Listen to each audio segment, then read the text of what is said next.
सभी को पहले तो नमस्कार है। आज हम बात करेंगे बच्चों में दूध फेंकने की जो समस्या आती है उसके बारे में। आमतौर पे 10 में से 3 बच्चे जन्म से लेके अपने शुरुआती दूसरे हफ्ते के बीच में दूध फेंकना शुरू कर देते हैं और ज़्यादातर बच्चों में जो दूध आता है वो फटा हुआ दही जैसा थक्का बन के आता है। कई बार खड़ा दूध भी आ जाता है। अब हमारे गांव में ऐसे कहावत कही जाती है कि माटी की कुर्सी खाली हो गई या मसाला ज़्यादा खा लेगी, तो उसकी वजह से बच्चा दूध फेंक रहा है और लोग इसको इग्नोर कर देते हैं कि कोई बहुत बड़ी बात नहीं है। पर इसमें कुछ ध्यान देने जैसी बातें हैं।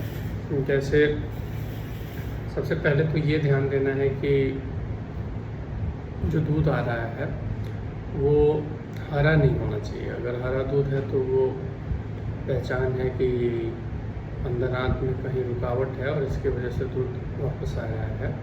तो उस स्थिति में तो तुरंत डॉक्टर से मिलना बहुत ही ज़रूरी हो जाता है। दूसरा है कि बच्चा दिन भर में 2 बार 4 बार 10 बार तक दूध फेंक रहा है और सफ़ेद ही दूध फेंक रहा है, मतलब फटा हुआ या खड़ा दूध ऐसे ही चला आ रहा है वापस। तो उसका तो मुख्य कारण जो है वो ये होता है कि जो खाने की हमारी नली होती है, ये यहाँ पेट के निचले हिस्से पे वॉल्व होता है जो दूध को अंदर जाने देता है लेकिन बाहर वापस नहीं आने देता है। जैसे आप इसको समझने के लिए साइकिल के जो टायर होती है उसमें हवा हम जब भरते हैं तो अंदर की तरफ हवा जाती है लेकिन बाहर की तरफ हवा नहीं निकलती है।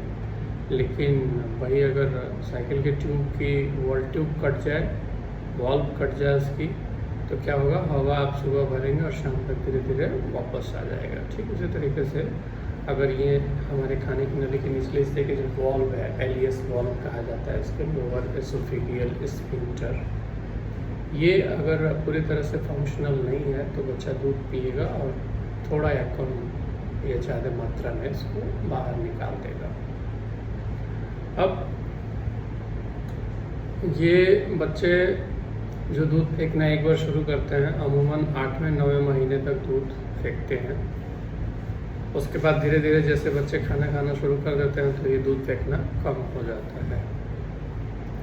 इस दूध फेंकने की समस्या के चलते बच्चों में 3 तरीके की मूल परेशानियां आती हैं। सबसे पहली परेशानी तो आती है कि जो दूध अंदर पेट में गया तो पेट में जो भी तेजाब रहता है जो दूध को पचाने के लिए वहाँ पहले से उपस्थित है, वो दूध के साथ मिक्सअप होके मिल के और खाने की नली में चढ़ता है।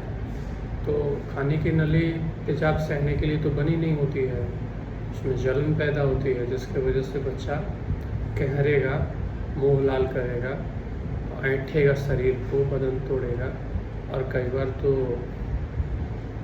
बहुत तेज रोता भी है बच्चा।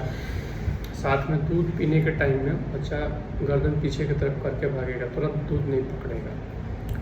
वो ऐसा इसलिए कर रहा है कि जब वो दूध, भूख तो लगी है, दूध पीना चाहता है, लेकिन जैसे वो दूध पीने जाता है तो उसको जलन होता है, उसके वजह से वो पीछे की तरफ गर्दन करके भगता है, फिर थोड़ी देर बाद दूध पकड़ लेता है।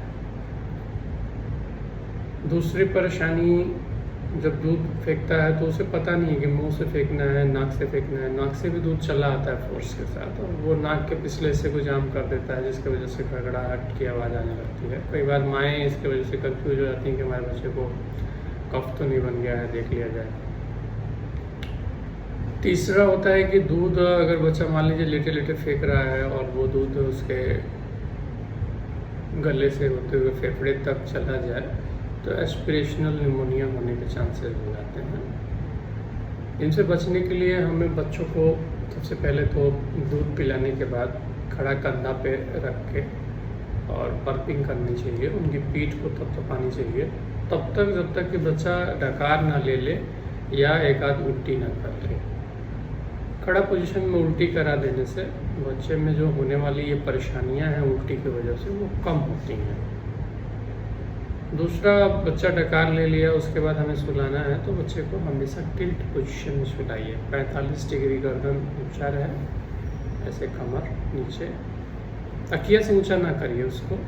आप फोम काट के बनवा लीजिए, किसी भी फोम वाले बेड मेकर से बोलिएगा, वो आपसे 100-200 रुपये लेगा और एक ऐसा फोम काट के बना देगा जो कि सिर की तरफ से ऊंचा हो और इधर नीचे की तरफ डाउन हो।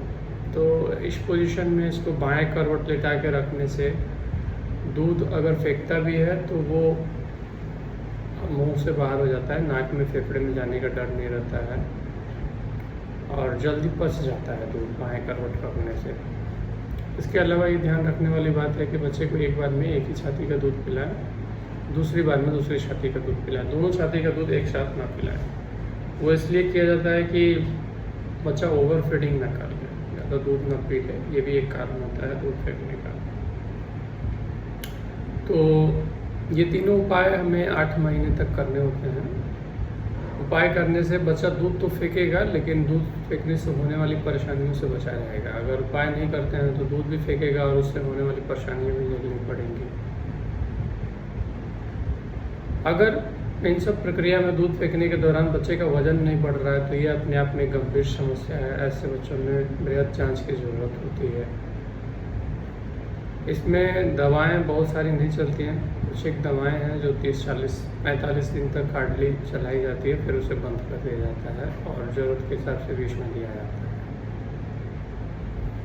खाने में माँ को मिर्ची और मसालेदार चीज़ें कम खानी चाहिए, क्योंकि वो कहीं ना कहीं बच्चे के एसिडिटी को बढ़ाएगा और उसमें फिर ये दूध फेंकने की समस्या और बढ़ जाएगी। तो ये हमारी पूरी वार्ता रही बच्चों, छोटे बच्चे जो दूध फेंकते हैं उससे संबंधित। इसके बारे में कुछ सुझाव या मार्गदर्शन हो तो ज़रूर कमेंट कीजिएगा, बताइएगा।